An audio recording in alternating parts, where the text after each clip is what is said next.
پارلیمانی نظام بظاہر تو برسر اقتدار ہے، اب اس کو فعال بنانے کا کیا طریقہ ہے؟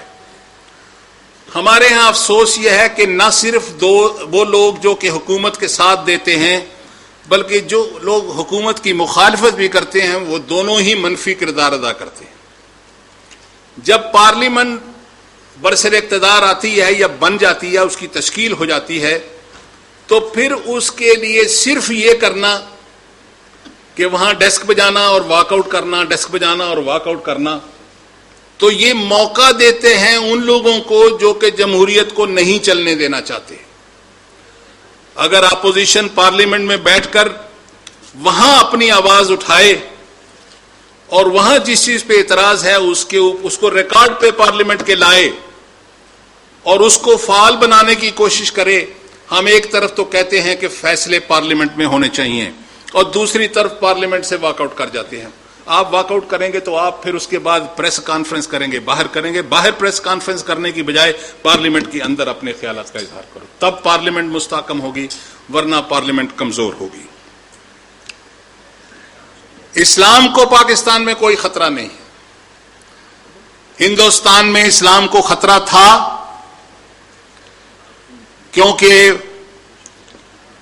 اقلیت کے حقوق کا احترام نہیں ہوتا تھا، اور 47 کے انتخابات کے بعد قائد اعظم نے، جیسے ڈاکٹر صاحب نے فرمایا، ان کے ذہن پہ یہ بات نقش ہو گئی تھی کہ ہمیں ان سے علیحدہ ہو کر ہی آزادی مل سکتی ہے۔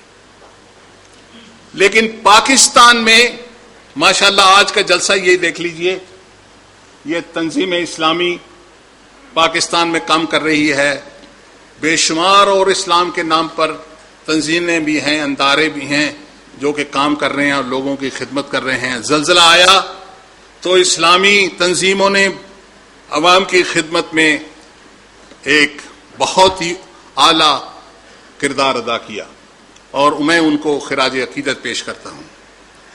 تو اس لیے اسلامی اقدار میرے خیال میں پاکستان میں فروغ پا رہی ہیں، اگرچہ دوسرے ملکوں کے، دوسری تہذیبوں کے اثرات ہمارے اوپر آ رہے ہیں، لیکن اگر ہم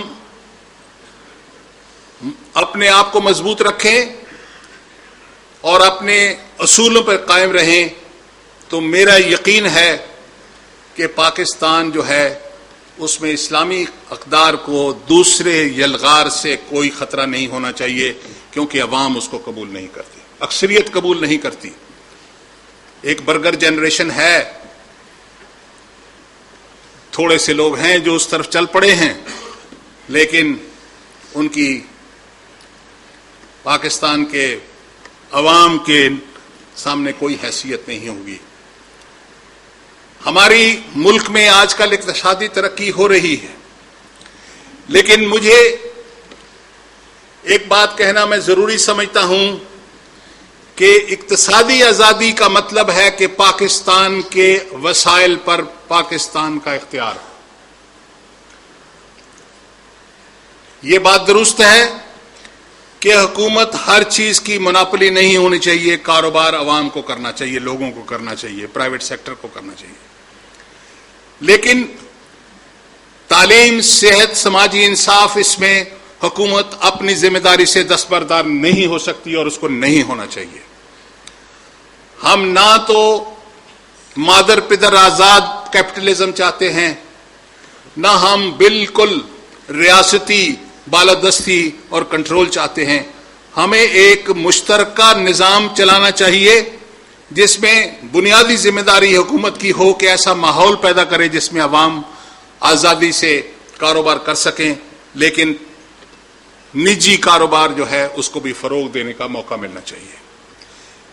اب یہ جو ہم اپنے قومی وسائل بیچ رہے ہیں، اس میں احتیاط کرنے کی ضرورت ہے۔ احتیاط یہ کرنی چاہیے کہ جو ہمارے ادارے نفع کما رہے ہیں وہ اگر ہم غیر ملکیوں کے ہاتھوں بیچ دیں گے تو پھر ملک میں آزادی کا تصور جو ہے وہ سراب کی طرف چلے گا، حقیقت کی طرف نہیں چلے گا۔ اس لیے اگر غیر ملکی آ کر ہمارے ملک میں سرمایہ کاری کرنا چاہتے ہیں تو وہ نئی صنعتیں لائیں، اس کے ساتھ نئی ٹیکنالوجی لائیں جو ہمارے لوگوں کو سکھائیں، تو ہمیں قبول کرنا چاہیے. لیکن جو بنی ہوئی صنعتیں ہیں ان کو فروخت کر کے اپنے گھر کا سامان بیچ کر لاوارث بننے کا طریقہ کار جو ہے اس پہ نظر ثانی کی ضرورت ہے. ہماری اقتصادی آزادی جو ہے وہ بہت اہم ہے. جب پاکستان بنا تھا تو جناب فیض احمد فیض نے فرمایا تھا، یہ داغدار اجالا، یہ شب گزیدہ سحر، وہ انتظار تھا جس کا یہ وہ سحر تو نہیں. آزادی تو ملی، لیکن جیسا میں نے کہا ہمارے ملک کا اندرونی سیاسی اقتدار ان لوگوں کے پاس، اس اسٹیبلشمنٹ کے پاس جو انگریز کے طرز حکومت کے لیے تشکیل دی گئی تھی، منتقل ہو گیا. اب اس میں پاکستان کی روح پھونکنا ضروری ہے، اور وہ صرف اس طرح پھونکی جا سکتی ہے کہ عوام اپنے آپ کو منظم کریں. صرف ہم فردن فردن مایوس ہو کر افسوس کرتے رہیں کہ یہ دھوکہ ہو گیا وہ دھوکہ ہو گیا، تو کچھ نہیں ہوگا.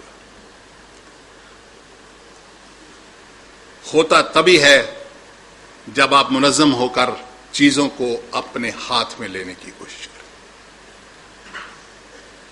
وہ کہتے ہیں یہ بزم میں ہے یا کوتاہ دستی میں ہے محرومی، جو بڑھ کے خود اٹھا لے ہاتھ میں مینا اسی کا ہے.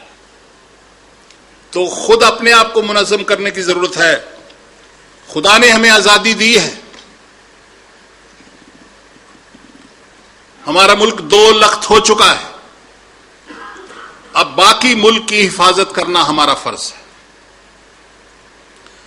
اور اس میں عوام کے حقوق کا تحفظ کرنا عوام کا فرض ہے. آج کل ہم سنتے ہیں کہ بلوچستان میں ایسی حالت ہو گئی ہے جیسے مشرقی پاکستان میں ہو گئی تھی. یہاں بھی بڑا خطرہ ہے. میں وضاحت کرنا چاہوں گا کہ بلوچستان میں بھی اصلی مسئلہ یہی ہے کہ روایتی سرداری سسٹم جو کہ وہاں رائج تھا، جس میں کچھ سردار خود غرضی کی بنیاد پر عوام کے حقوق چھین کر بیٹھے ہوئے تھے، وہی یہ کام کر رہے ہیں. 28 ضلع ہیں بلوچستان کے، ان میں سے 26 ضلعوں میں امن و امان ہے. 2 ضلع جو ہیں ان کی بھی 2 تحصیلوں میں، ڈیرہ بھگتی اور کولو میں حالات خراب ہیں. تو 113 تحصیلوں میں سے 111 تحصیلیں پرامن ہیں. اس لیے فکر کی بات نہیں ہے، اصلی بات یہ ہے کہ وہ لوگ جو کہ قومی وسائل کو نقصان پہنچاتے ہیں تو راکٹ پھینکتے ہیں، پائپ لائن اڑاتے ہیں، ان پر پھول نہیں پھینکے جا سکتے.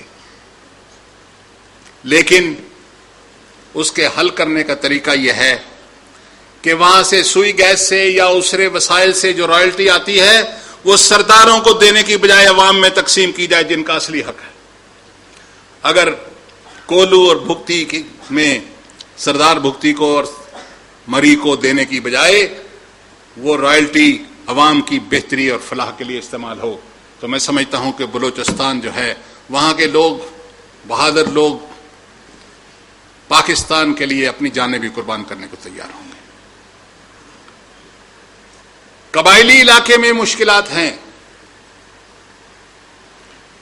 لیکن وہاں انگریز نے اپنے زمانے میں قبائل کے ساتھ سمجھوتے کیے ہوئے تھے. کوئی 300 سے زیادہ سمجھوتے تھے کہ بھئی ہم ایک حد سے آگے نہیں جائیں گے، اندر جو مرضی کرو. اور کچھ قبائلی سرداروں کے ذریعے ان کو پیسے دے کر وہاں پر امن و امان خریدتے تھے. وہ غیر ملکی